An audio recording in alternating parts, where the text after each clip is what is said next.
Det her det er Arne Jacobsens eget hus, som blev færdigt i 1951, og han byggede det som bolig og tegnestue til sig selv.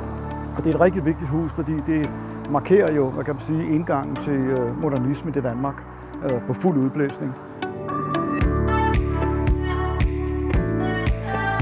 Helt grundlæggende så er ideen jo, at de skal bevares, fordi at de har betydning for dansk bygningskultur. Ikke? Det her det var simpelthen spiserummet, hvor man havde altså spisebord her. Du har jo næsten kommandobroen deroppe på skibet, og du har lejderen op her.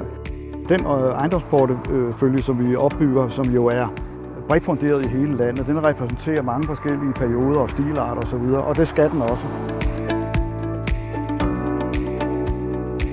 Det her det er husets opholdsstue, og der er jo en fantastisk flot lysvirkning i rummet, og man kan jo meget fint aflæse bygningens udvendige arkitektur herinde ved de asymmetriske tagflader, som går igen i lofterne. Nu er vi nede i kælderen, indrettet som tegnestue. Altså det var her, han fik sit internationale gennembrud. Det var her, han virkelig brølede igennem. Ikke? Her er på samme måde, som vi viste på den side der. Det, der er vigtigt, når vi arbejder med fredede bygninger, det er jo også, at de kan komme til at leve fremadrettet. Så derfor er det rigtig vigtigt, at vi restaurerer dem på en rigtig måde, og vi indretter dem på en rigtig måde.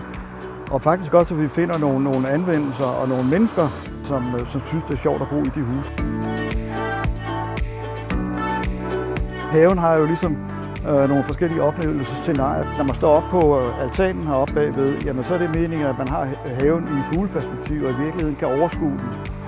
Når du så kommer ned i haven, så skal du ikke koncentrere dig om panoramasigten ud over sundet og strandvejen og de ting. Så er det hernede i haven, det foregår.